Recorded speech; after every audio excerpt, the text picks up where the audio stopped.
Bourbon, Broncos, and No BS.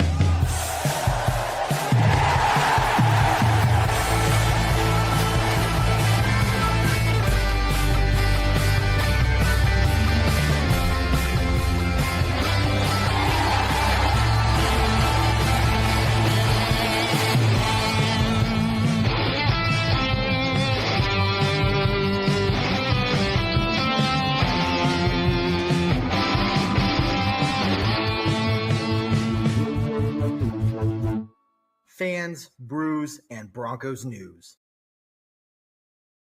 Good evening, Broncos country. Welcome to another edition of Bourbon, Broncos, and No BS. My name, as always, is KeVDan. I got the one, the only, the man, the myth, the legend, the guy, him with a capital H, Adam. How you doing, buddy? I was gonna let you keep going. I mean, I was trying to. I ran out of words. I'm an excellent neighbor. I will always bring in my trash cans on time. They will not be an eyesore in my neighborhood, sir. Love it. Hey, we got some comments flowing in already right after that. We got Clayton. Already. Clayton is a longtime fan. We got all things Broncos. How you guys doing? Glad to see you here. And then, of course, Gary, our marketing guru, genius extraordinaire, is here as well, guys. So, hey, hit that share button like Clayton says.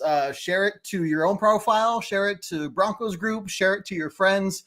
We want to get as many Broncos fans in here because this show is all about you guys. Look, Adam and I and the other guys here on the crew, we talk Broncos all the time in the group chat.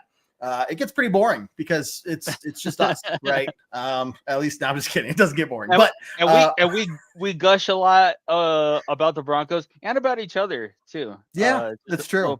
Peek behind the curtain a little bit. It's true. Like I already said, my bold prediction is John is going to be my MVP in the next couple of years. Ooh, spicy.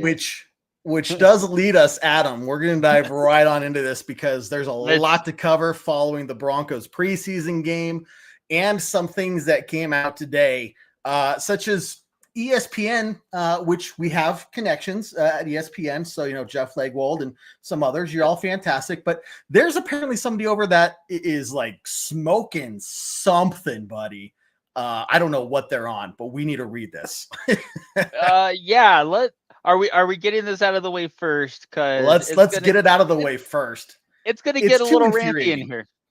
It's gonna get ranty. I don't want to lose the momentum I have on this. So let's look at this, guys. Some guy, some person that somehow has a job at ESPN with a last name Walder says his bold prediction is Bo Nix will lose his starting job during the 2027 season, which will be his last as a Bronco. There's optimism around him now, but there's reason to be skeptical in the long term. As a rookie, his rushing led him to be decent efficiency-wise, but he ranked 28th in completion percentage over expectation, which was a minus 2.4%, and 22nd in yards per dropback, 6.16, despite playing behind a top-tier offensive line. The roster around him is great now, but it won't always be. Adam, there are so many things to unpack with this. The absolute absurdity and just look, I'm not saying that Bo Nix is the next John Elway, Peyton Manning, Tom Brady, the next guy that's going to win 7 to 10 Super Bowls or whatever. But are you, first off, and let me just get this out of the way. Bo Nix played the last 6 games of the year with a broken back. Okay. A broken back. Second of all, why, when they talk about completion percentages, do they not include the fact that the Broncos were one of the worst teams when it came to drops, which of course counts against the quarterback? So when your receiver is not catching the ball that hits them in the breadbasket, you cannot always constantly fault the QB for that one. So, Adam, I want to get your take on this because this is absurd to say that this guy, after what we saw in his first year, they're saying he's just absolutely going to bomb to the point where he's going to be Joe Flacco, Case Keenum, any one of the other nameless quarterbacks that we've had over the last 10 years. But, dude, this is boggling. I mean, there's a couple that unpacking it is I think where you kind of get into like the meat and the potatoes of it. So already to go over this thing of like completion percentage over expectation, yards per dropback. Like, are these stats indicators of like QB success? And then let me see those numbers and see where Knicks would line up from there. I mean, again, if this is baseline as a rookie, then that would just stand to say that it would get better as he grows into the position. And then to just say that he's going to be the place starter after one season, because I think that you're taking too much, fishing with previous history with other guys that we've had here, and interjecting that into this current situation when it's not the same coach, it's not the same front office, and it's not even the same owners anymore. This No. isn't even the trust anymore. So, and then just as the last part to show that he is not even watching or paying attention to the team, the roster around him is great now, but it won't always be. Like, we're coming out of salary cap purgatory next season. We're still dealing with it. Yeah. And you're saying this roster is great. I'm pretty sure most other people are saying, well, we don't even know who the wide receiver 2 is because they don't have real depth on the team. They're a bunch of no-name players. And this guy's saying, oh no, this team is great. Bo Nix is the problem. And it's like, what narrative do you want to, like, what cookie cutter narrative did they feed you at the 4-letter network to say this week, while you're, I don't know. So I think this is also one of those things of just throwing red meat as a hot take to get people to react to you. It worked. Congratulations, because we're over here talking about it. But at the same time, it's almost like the reason we're reacting to it is because of how patently absurd it is. And the thing is, if this guy, whoever he is, because I haven't heard of you, maybe that's saying something. But if you were spot on with this, congratulations. You're Nostradamus. You obviously are far smarter, and you're well deserving of the contract that ESPN pays you. It's not showing up right now, but maybe in 2 years. We'll see. Maybe in 2 years. Maybe. Look, it's crazy to see this. You see the myriad of stories. You see the different takes on LeBron, and they're so wide. So many of them right now are focusing on. I mean, John Gruden is coming out and talking about players like RJ Harvey being a sleeper player that people need to. They're like, he goes, Sean Payton's going to feed RJ Harvey the ball 300 times this season. So fantasy owners, like, they're talking about the Broncos in positive ways and Bo Nix in positive ways. I mean, this guy was the very close runner-up to Rookie of the Year last year. Oh, yeah. And they just, I don't understand this narrative when you talk about how well Bo Nix does, and you conveniently leave out these stats of the drop rates. You conveniently leave out that he had a broken fucking back for the last several weeks as they made their push to the playoffs. And so you're like, okay, well, what is a Bo Nix going to look like when he has a head coach, the same head coach he's had now for 2 years in a row, which is like very different for him. Yeah. He didn't have that in college. You're talking about a guy who has now a whole nother year of experience, has people like Drew Brees in his camp willing to sit down and talk to him and help him with the mental part of the game. He's healthy again. The wide receivers and the core offense around him are getting better and more experienced, right? And the defense is just so phenomenal, or what we expect them to be, that you at the same time don't need Bo Nix to be this amazing star player. But then they come out here and they try to downplay everything he does. And the only thing I can figure, I mean, you look at the crazy factor that's gone off for Jaden Daniels, which okay. He did very well but where is the same hate? Like, I'm not getting, like, don't get me wrong, I'm not like, why aren't you being fair? I'm just saying, like, where is the disconnect? Because me as a Broncos fan, even when I try to take my blue and orange goggles off, I see this separation here. I'm like, why are we talking this way about this player? And this, basically the same player over in Jaden Daniels is not getting this kind of hate. No, like, have you heard anything about Jaden Daniels having a sophomore slump this year? No one's talking about that. No one's talking about. Potentially Terry McLaurin is either getting dealt or he's going to miss a lot of time before they're going to force him to have to get into the lineup somehow. Yeah. And you're going to tell me taking away one of the best offensive weapons that he has in his second season, and somehow there is no discussion that he is going to regress, even if he regresses a little bit? Would it be like the worst? It wouldn't be even a slight to Jaden Daniels. And I hate even the comparison that if you like Jaden Daniels, you have to hate Bo Nix, and if you love Bo Nix, you have to hate. I'm not saying that either. Mm-hmm. What I am saying is that if you compare the two, there's very, very little separating them, and yet only one of those players is getting a ton of critique for whatever reason. Yeah. So Keith, I mean, it's kind of like, dude, hey, look, here's the thing. Why is he not coming out saying the same thing about Jaden Daniels? Like, right? Where's the same harsh criticism of this guy? So look, I'm just saying, haters going to hate.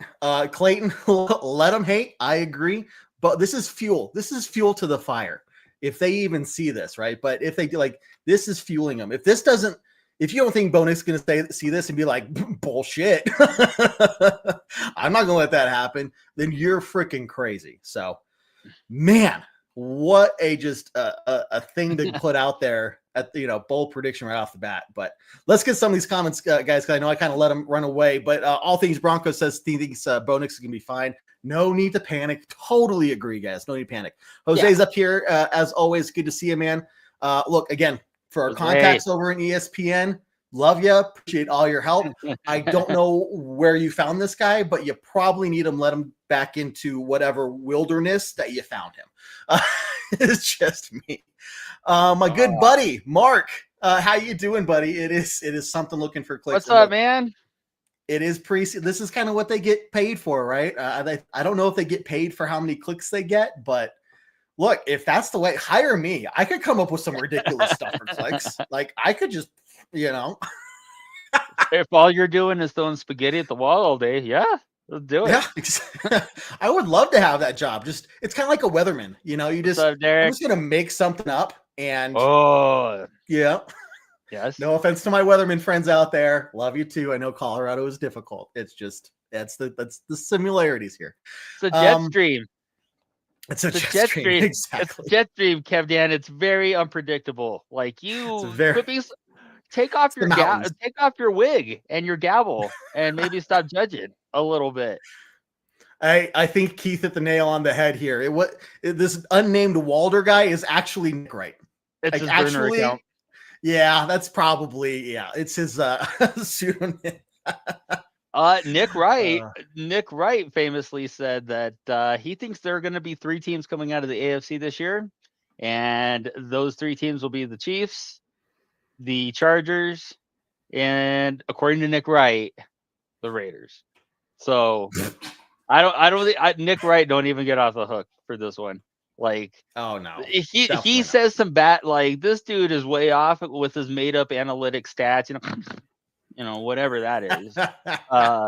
Nerd. Anyway, but Nick Wright, not exactly blameless on this one either. So I love it. Let's see. Hey, got all my Broncos stuff up in the apartment. It is Bronco season, so pumped and optimistic. Man, all things Broncos, dude. Totally agree.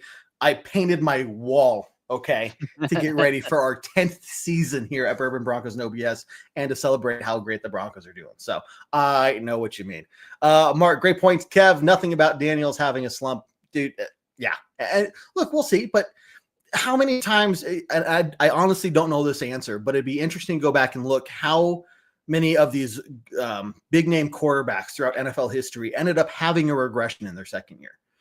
Ended up looking worse. And then maybe through a trade, maybe through just more experience, they got up there, right? So even if, like, guys, if the worst thing happens this year and we regress to maybe a 9-win team, bottom tier, like if everything goes wrong, we're looking like 8 wins, missing the playoffs. Okay, that's terrible, but that's not I don't think that's going to be the case because, again, our hands are still tied. We're going to have more money. This is becoming a destination spot for the NFL. Players are seeing what the owners are doing. The owners are putting money towards their players. They're putting money towards facilities. They're building a new stadium. They're doing whatever they can to improve the lives of the players, keeping the players happy, unlike cough, cough, Jerry Jones, cough, cough. And they see the potential that this team has. And if they're looking to get paid as well as get a ring on their finger, this is a place that players are going to want to come, and they're going to be fighting to come over here. So even if the worst thing happens, guys, it's year 2 of a rebuild with dead money still tying our hands behind our back. Next year, the potential for this team is just going to skyrocket. Yeah. And you know, I mean, that's ESPN's job. ESPN's job is to get people talking about the products. And it's this working. is one of those, and that's what it's working.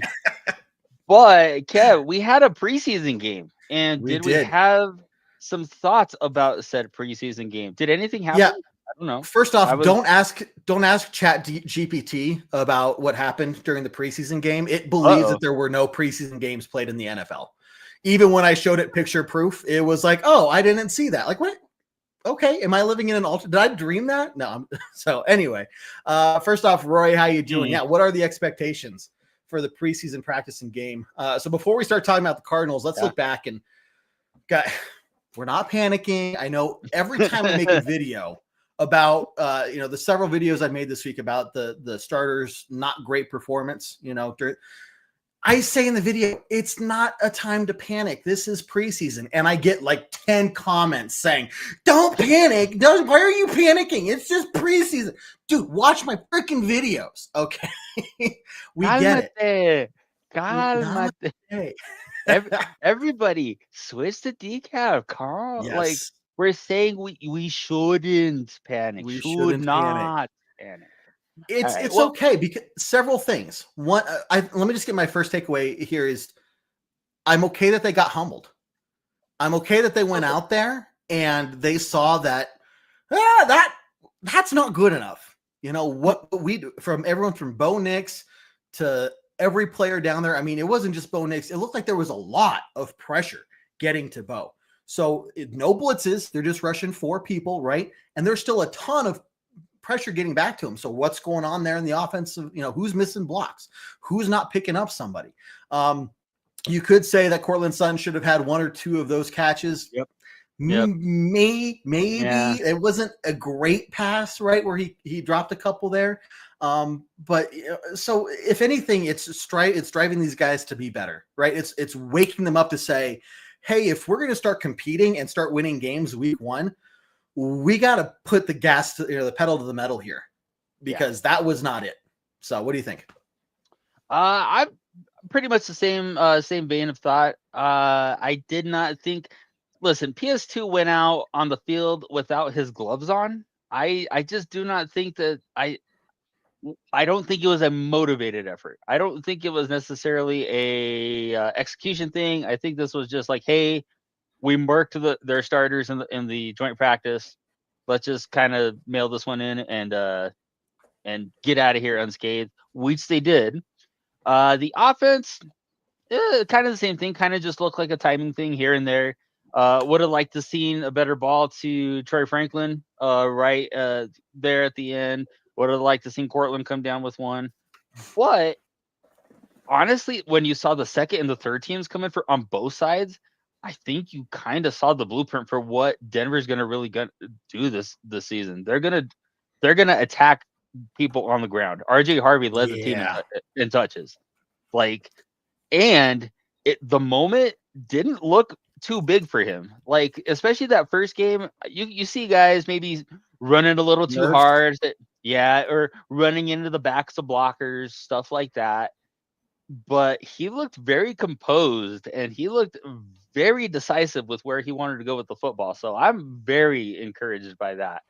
I think this is going to be a very aggressive team, both on the offense and the defensive side. I think the offense is going to be really emphasizing the play action pass and the play action attack.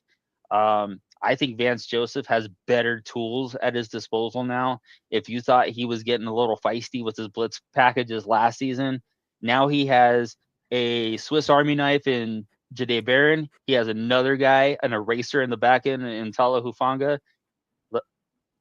And he's got pass rushers for days. Jonah, like Jonah Bonito. Oh, Bonito. Bonito. But Nick Bonito blew up an entire series on his own and should have had 3 sacks. He should have had all 3 sacks. But pass rushers for days, interchangeable parts in the back end. This defense is going to be fun to watch, and I think you're starting to see that come together a little bit. Yep. And that's a good thing. Like we saw them, give up that touchdown on the first drive.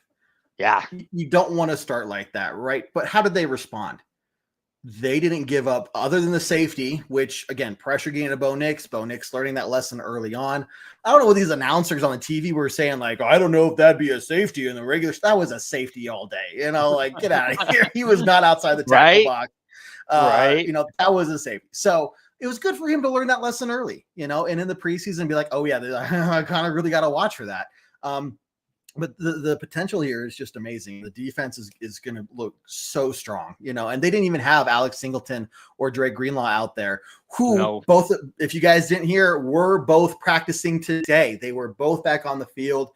This is where, guys, you have got to knock on wood for Dre Greenlaw, because he's been injured twice already since coming to Denver. So the fact he's back, he's healthy, he's practicing. Let's get him ready for the start of the season. I don't really want to see him in any preseason games. Right. He knows how to play the ball. He knows how to play ball. Like just keep him in bubble wrap.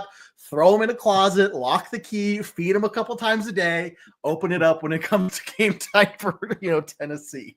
I got this image in my head of him in like a straight jacket and like a Hannibal Lecter thing, and somebody coming in and feeding him just like a little PBJ every once in a while. Puts the lotion on its skin. Sean, is it game time yet? Sean, you bring up a good point, man. Mitch Fabroni, there was no need. If anybody played a flawless game, number 48. You never heard his name being called. He didn't mess up at all. And this is what we come to expect from our beloved Mitch Fabroni. He is incredibly consistent and just a top. It sounds like we're making fun of him, guys. I swear. We're not. It's that, like, ask any other hardcore fan. Ask any hardcore fan of the Broncos, much less any other team, who their long snapper is. You're going to get a blank stare. Guarantee it. Maybe 2% of the time people will know. So I appreciate Sean doing us a service to make sure we are aware of this guy. Because, to be honest, you want him, like, he deserves some recognition, right? We talk about all these other players. Where's his moment in the sun? So I'm hoping that we can provide that to him. And when they're playing this in the locker room for the Broncos after practice, Mitch out there hears us singing his praises. Keep it up. It's all love, Mitch. It's all love, Mitch. I promise. All love. So look, we saw good things from the offense. Well, after the starters, defense, they turned it on. Depth. What do you think about the depth, man? I'm really liking it, but I think one of the places where we have a lot of depth could really see a guy maybe be not a next Denver Bronco here in a little bit. I found it very concerning that 𝐒𝐭𝐫𝐶 was running out with the 4s. Yeah. Like Blake Watson and Tyler Bidet both got into the game before 𝐒𝐭𝐫𝐶. So I wrote about this and I put it up on the website. That is your cue to go to the website and go check it out, because I give some thoughts about 𝐒𝐭𝐫𝐶. So I'm going to ask you, Kev, how do you feel because of the depth? Yeah. Like, let's put a percentage on it. 50% chance he gets cut, 40% chance he gets cut. I think 50% is I would even push it up to 60% at this point. Because you look at what he did. He had 8 carries, so he had the most carries out of all the running backs there. RJ Harvey had 7. RJ Harvey was going against the second stringers for San Francisco. Audric Estime was going against the 4th stringers and people that are probably going to be looking for jobs in 3 weeks. Yeah. With that being said, Estime got 7 less yards. 4 less yards. I can't do math if I look at the right line. RJ Harvey averaged 3.6 yards per carry, with his longest being 11 that run to the outside there. Well, they were all runs to the outside. We can talk about that. And then Audric Estime had a whole nother carry, only got 21 yards and was averaging 2.6. Now, if I'm Audric Estime and I'm fighting for a chance to stay on this team as a running back in the RB3 spot, you got to be going out there against the Forest and putting up big numbers and saying, Coach, look at me. Coach, I am ready to go. Coach, I am your guy. Cut it out with all this other crap between McLaughlin, Bidet, and whoever. I am the guy you drafted. I am the guy that you want. I'm the guy that's been working for this. And he goes out there and essentially lays a dud. Lays a big, fat dud. And so unless he does something dramatic in the next 2 games, I don't see how he stays on this team, just because you see these other players, McLaughlin doing well, Bidet doing well, Watson, who I think would be more of a special teamers or a practice squad guy. I really think right now this is between Bidet and McLaughlin, to be honest. If I'm Jaleel McLaughlin, I'm not even sure if they go. I mean, if you really think about it, the bulk of the carries are going to be Harvey and it's going to be Dobbins. Nobody's really going to be sniffing that third back unless it's a change of pace or unless one of the first 2 goes down. And so at that point, who has looked the best out of everybody else? And honestly, if we're being honest, Tyler Bidet has looked the best of the remaining running backs. And he can play special teams. He has that experience going for him more than McLaughlin or Estime. So I'm almost saying that we've been waiting for Jaleel McLaughlin to be our kind of home run game breaker. And he did have a couple good runs. But I don't even know. If it were me right now, I would say probably 60-40 on Estime and maybe 40-60 on McLaughlin. Keith, that is an excellent question. That is an excellent point. It was Philip Lindsay from The Fan who made the point that Estime was quote unquote allegedly pouting, and very upset over his role. I will also say the broadcast team danced around it a little bit, and he looked visibly upset when he was running into when the 4th-string blockers weren't protecting as well as the 2nd-team blockers, and that's why they're playing 4th-string. And I get it. Like, he's out there trying to make the team. But like, again, it just seems like there's been some kind of disconnect with Estime a little bit, and I don't know. I don't want to dance over somebody not doing well, but something's going on there, and it's probably not going to be great for the player. It goes back to the question of what happened at the end of last year. What happened going into that Buffalo game when we were all shocked to see Estime being a healthy game day scratch. Healthy scratch. In place of Bidet, who I think got 1 carry in the game, and hadn't played since week 3 or 4 of the season, right? You got to wonder, like, Sean Payton isn't a guy that's just going to make a move like that for no good reason. He's not a guy that's a coach that's going to go into this saying, hey, we're not supposed to be here anyway, and we're probably not going to win. So let's just get Bidet some experience because, we want to have him come back from an injury. No, Sean Payton is not that. Sean Payton's a competitor. Sean Payton's playing chess, 4D chess, while everyone else is playing tic-tac-toe. Okay. This guy knows what he's doing. There was a very clear reason. And the fact that he didn't tell us makes me think that it was something pretty significant. I think it's speculation. It's very speculative, but it's also lines up with things that we've seen so far. It also lines up that way. So besides that, is there another position that we maybe think that we see a ton of depth at? I think the secondary is probably one of the deeper parts of the team. What do you think? Yeah, no, I mean, you hit the nail on the head. I mean, when you add the factor that Riley Moss has been just balling out during camp, just balling out. You saw how strong he was last year, how he stepped up to the plate. And he rebounded from that injury as well as you could have asked anyone to do, right? He had that bad game against the Bengals. That was right after his injury. But when you put the whole backfield together, to include Hufanga now, and waiting to see what that's going to look like when those guys are all out there together at the same time. And then you got man, I don't know. It's like the amount of sacks we're going to get that are coverage sacks is going to be monstrous. And that's going to force the quarterback to throw the ball in a stupid manner. And those players between Bonito, 𝐁𝐨 𝐵ARON, Pat Surtain, Hufanga, Riley Moss, any one of these guys are just going to be able to pick it off like none other.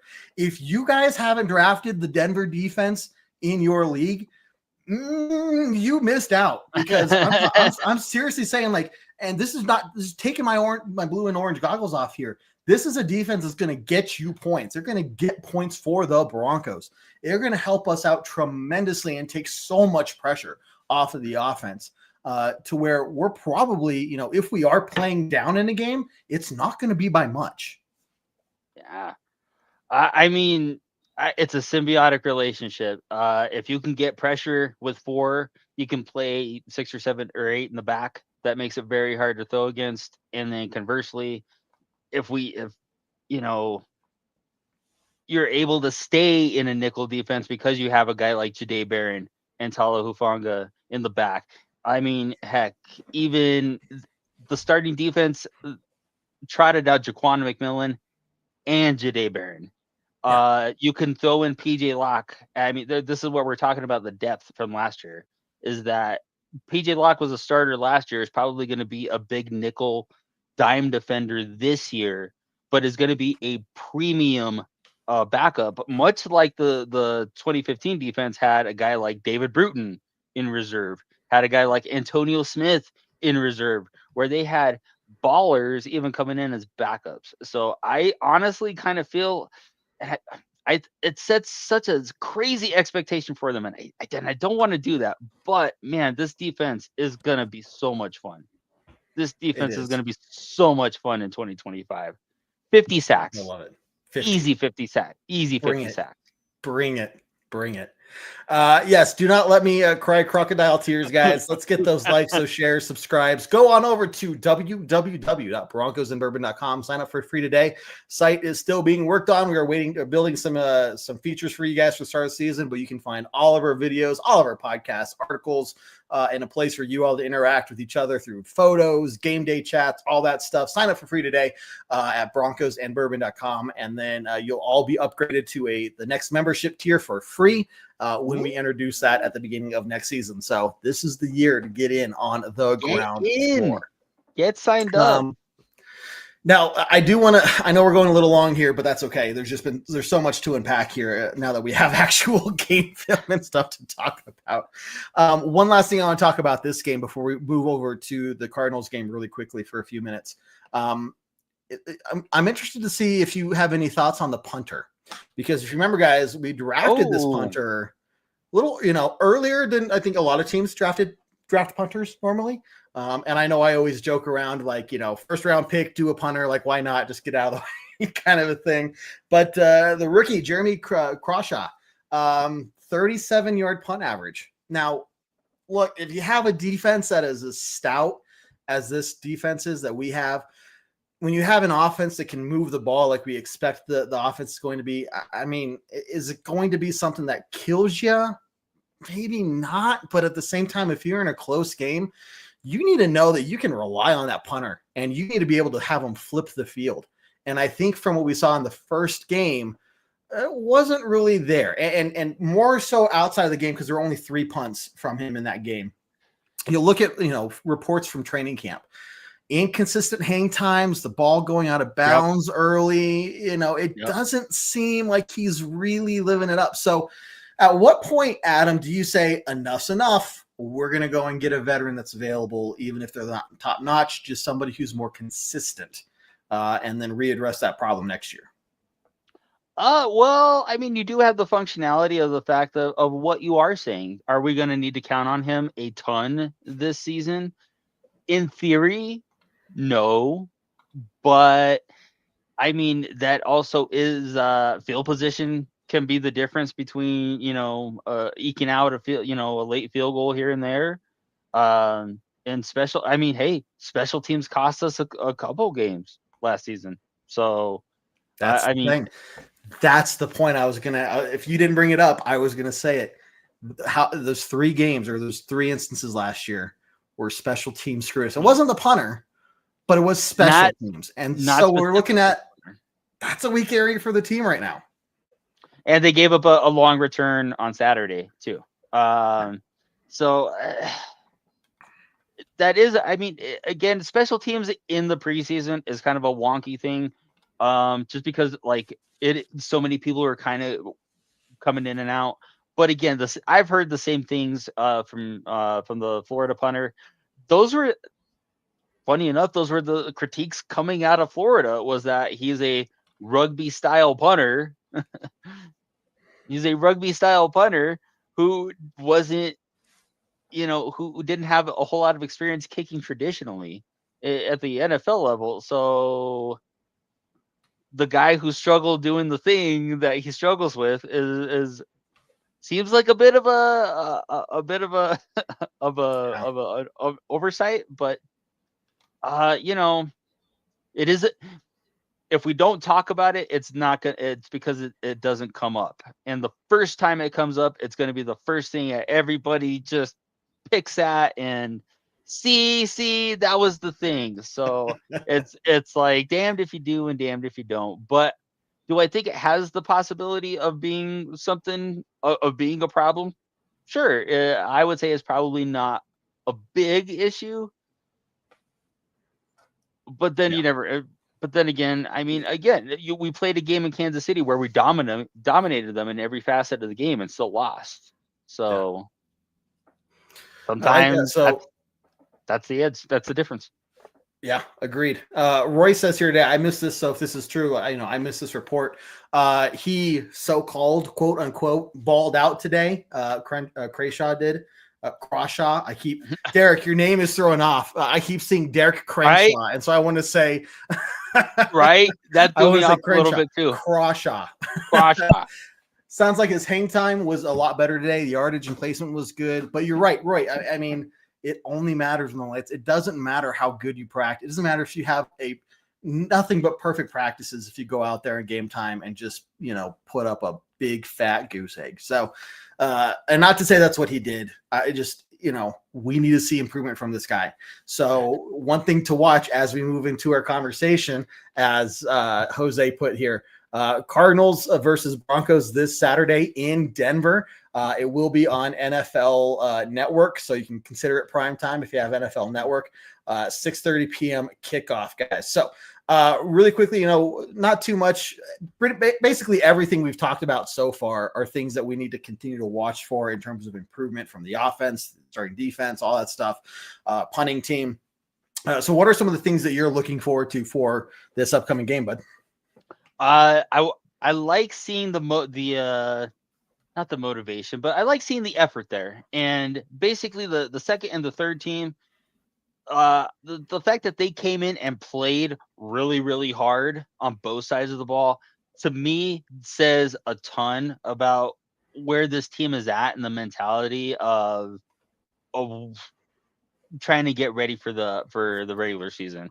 The regular season stuff, I mean, you do want the starters to play well, but again, I think that's kind of especially with preseasons getting smaller and smaller and smaller. Those first 2 games of the regular season are kind of still functioning and like getting that, getting your traction a little bit. So really, all I'm looking for is just seeing the progression. Or does the offense get a little bit better? And then kind of maybe highlighting a couple guys. Does Estime still come out with the 4s? Jaden Robinson played a ton in that game on Saturday. Does he have a bigger role? And who does he have a bigger role at the expense of? Because another guy that we were talking about is that maybe on the bubble is Damari Mathis. And and the way that Jaden Robinson balled out on Saturday, And the Broncos have a reputation of always having a UDFA making the team. And one of the members of the 2015 no-fly zone is probably one of the greatest UDFAs to ever make the team, and Chris Harris. I'm saying not placing that expectation on Jaden Robinson that he will be the next Chris Harris Jr. But you never know. Something to shoot for, right? Exactly. I like that. First off, I'm going to go back to this. Yes, Space Explorer, we are adopting this. This is officially what Crawshaw's going to be called on the. He is Craw Daddy himself, punter extraordinaire. We're stealing that, man. So thank you for the, for the idea. We're going to use that. A couple things here for this weekend. Sorry, Kevin. No, you're good. I think. No, kind of what we're going to go into. I think Andrew's comment right here, first team offense better show improvement, or they might be finding themselves playing in the third preseason game. Now, guys, Sean Payton came out and said, normally in the second preseason game, he doesn't like his starters to be going into the second quarter. Now, especially, and now it kind of changes things up. We have another joint practice with the Cardinals. Normally, teams only do one joint practice during preseason, right? We're getting two, which is really good exposure and experience for this team. Kind of keeps the infighting down a little bit too. I think you can only hit the same person so many times until you just get fed up with them, no matter if they're your brother on your team or not. So it's good for them in that regard, but. To me, I'm thinking if the first team offense goes out there and does not look good, Sean Payton should continue to play them at least until through a little bit of the second quarter, not the full first half. But to me, that means, man, you play them for at least the full first half of preseason game 3. Yeah. If they still don't look solid. Now, again, there's a lot of factors to keep in mind. They're not using their playbook. This is a very vanilla offense. They're not trying to, disguise things. They're not doing a ton of motion things, right? This is a very, very, very, very limited offense. So they're kind of working within those bounds. And you're really looking for how the fundamentals are executed. How's Bo's footwork? How are receivers running their routes in general? How's the communication? Sean Payton even said he has 14 notes, not even concerning the game, about things that he's pissed off about. His words, pissed off about. So those are probably things from, maintenance or not, equipment, or moving communications, all those different things of how the game day thing, needs to flow better, especially when you're traveling. So for Sean Payton to come out and say, like, look, there are things that even outside of the game that I am going to address with the larger organization because it is unacceptable. So there's just a lot of little things, and every team goes through this, right? So in general, I'm looking for improvement on that first team offense and hopefully seeing the first team defense pick things up. If you see them go out there and play really well, they're probably off the field by the second quarter, and they're probably only going to play a little bit in the third preseason game. But it really depends on how they go out and start in this next one. Right. I think the more that the offense plays, that's maybe an indicator that something isn't clicking. So if anything, maybe they go out the second game, they get a quick, 5-6 play drive, put it in the end zone, and that could be the end of the night right there. And I'd be totally 1000% happy with that. If whatever body of work that they put out that they look good with, totally okay with. And like the score is almost arbitrary at this point. I just want to see. I want to see improvement. I want to see I want to see what young guys are kind of going forward. I saw in the comments somebody threw out Savion Jones. Savion Jones had a couple really good plays on Saturday. That's another thing I brought up. Savion Jones could be the John Franklin Myers replacement. So if he is got some traction underneath him, that's actually bad news for John Franklin Myers. So I again, not saying that, whatever's going to happen, but it's something to keep an eye on. And those are the things that you start keeping an eye on in the preseason. Agreed. Another preseason announcement. Yes, we do have another new nickname. Clayton, you are now officially known as Clay Bomb. Clay Bomb. I like it, man. Bomb. You're good with that? Well, we're going to stick with that, bud. Bomb. You're an OG. I don't mind giving you a nickname. You're always here and you're an OG. So, hey guys, let's wrap this up. A couple things announcement wise before we do our closing thoughts. So stick around because we are not officially done yet. There will be no preseason or pre-game show for this next game. We're out of pocket. Not going to happen. Just whatever. But do plan, depending on traffic, we'll be doing a halftime show, especially just for those who aren't able to watch the game, give you guys an update on what we saw, kind of immediate reactions there. So watch out for the halftime show. If that doesn't have whatever happens this week, just so you guys know, starting next week on August 18th, we are beginning our full lineup. We're pulling out the stops. Every show, all that stuff, we are doing it starting with that Monday night on August 18th with our post-game show at 8 p.m. Mountain Time, followed by Tuesday night, 7 p.m. Mountain Time for a full hour-long Bourbon Broncos No BS.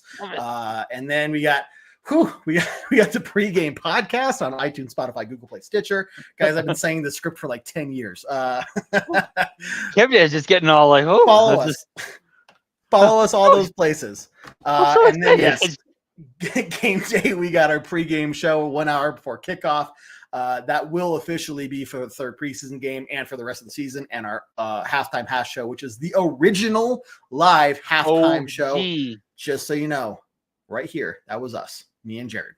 So cool, guys. It's coming fast. It's gonna be a great season. We are ready to have you along for the journey here. I almost said the ride, but we're still staying away from that. No. We're happy to have you here for the journey. I need some sage all of a sudden around here. Yeah, get the Lysol out or something. So let's do some closing thoughts here to wrap it up, guys. Preseason game 2 against the Cardinals coming up here in a few days in Denver. Adam, we kind of covered a lot of it, but what are your closing thoughts? Closing thoughts. I was really curious about the expectations for seeing the Broncos coming out on Saturday, and it was, I think, actually pretty fair, if anything, which is what the consensus was, that both starting units either looked a little rusty or looked a little unmotivated, but the backup units dominated the San Francisco backup units. The third stringers, I mean, Sam Ehlinger, somebody needs to tell him, like, dude, this is just preseason. You don't have to go 100% right now. You don't have to, bro. That's okay. He is like calling his own plays in the huddle. He's like, hey, just square in, you go deep. Let's do this. All right. Whatever. So, Love it. You love seeing that at least our backups are better than the other team's backups, and to thoroughly outplay them too. So that was good to see. And so what I'm kind of hoping for in this preseason game, kind of the same thing. Just seeing, let's see the defense maybe have a stop, or maybe like a 3-and-out, or maybe like a 2 series, like, and punt. Maybe the offense has a score, and then that's it. And we don't need to hash anything out. Hope Crawshaw, not Crenshaw, Crawshaw. Crawdaddy. Let's see that, he gets that first one out of the way. He's got, his proverbial cherry has been captured. So fair. You're like going down this path. You're like political correctness. You're like, I can't say this. I'm going this way. That was good. That was done. Comedy gold right there. I'm done. Kev, you're up. I'm done. You're not wrong. You're not wrong. He has played in his first game now. I hope he plays better, and I'm done for the night. My talking privileges have been taken away. Kev, you're up. You're up. No, that was great, man. I'm gonna find a way to put that in some sort of blooper reel for the end of the season. It's a gift. It's like, look, I mean, everything you said, I'm right there with you. There's just a lot to watch to see in terms of growth, progression, how these guys are doing, and just Again, stay away from injuries. We had one guy, he's probably not even going to make the team anyway. But Matt Henningsen. Yeah. He's out for the season. So look, preseason injuries they're stupid. It's never good to see a player get injured, in any time, but to see it during a preseason, a scrimmage match, that's the absolute worst. So hopefully these guys continue to stay healthy, get out of there unscathed, more or less like they did last week. I don't want to downplay what that guy went through and is going through. So look, there's just a lot of time left. These guys have every opportunity to continue to practice and grow, and we'll see how they do. So yeah, Sean, we'll put it on a 20-second loop and just enjoy that one. Adam, believe me, I have plenty of my own. So it's like 20 minutes of like loop from me. There'll be a Be Real compilation at the end of the year. Yeah, we might, for our 10th season, we might actually do there you go. Put together something. So but yeah, guys, look, again, go to BroncosandBourbon.com, sign up for free today. If you find the little joke that I have hidden, if you find a little joke I have hidden on the page, send us a message and we'll get you free membership for life. And that only goes for the first person who finds it. So there's a little Easter egg. That was asked in the comments, and the answer is no. We have not had anybody find it yet. Okay. I missed that. So yeah, keep looking, guys. Believe me, I will announce it when somebody finds it. Yes. We will I will give you guys, if it's still unfound by the first game, I'll give you guys a hint. You're not going to like the hint. It's not going to help you very much probably, but I will give you a hint. And then we'll wait a little while and then do another hint if we need. But keep looking, guys. It is there somewhere. And when you see it, you'll be like, that's what he's talking about. And let us know. And yeah, this is, like I said, we're only going to do this for one person ever on this website, and you will get free top tier membership for life. You will get a badge on your avatar icon there that says MVP, something like that nobody else is going to have. So if you want to be labeled as one of our top members that everyone else can see plain as day, go on over to BroncosandBourbon.com, search for it while you sign up. Did I say that right? It's up there. Maybe if you listen to the words I just used, that might be I might just have given you a little hint right there. And if you missed it, you're gonna have to go back and listen to what I said. I kind of dropped it right there. I know nothing. Words mean things, guys, and I kind of just on purpose gave you a little something there. Words have meaning. Sean, it's not your picture. We don't have your picture hanging up there somewhere. Andrew, what site? BroncosandBourbon.com. BroncosandBourbon.com. Cool, guys, man. Adam, you're done talking tonight. I know I'm definitely done talking tonight. So we're gonna end this show as we always do on a very strong Go Broncos. Nothing from Adam. Go Broncos. See you guys. Do what I like. Yeah, I do what I like. Yeah, I do what I like. Sip and go, sip is right. And I go with the flow. Yeah, I go with the flow. Yeah, I go with the flow. Cause I know I'm the show. In the zone, here I go. In the zone.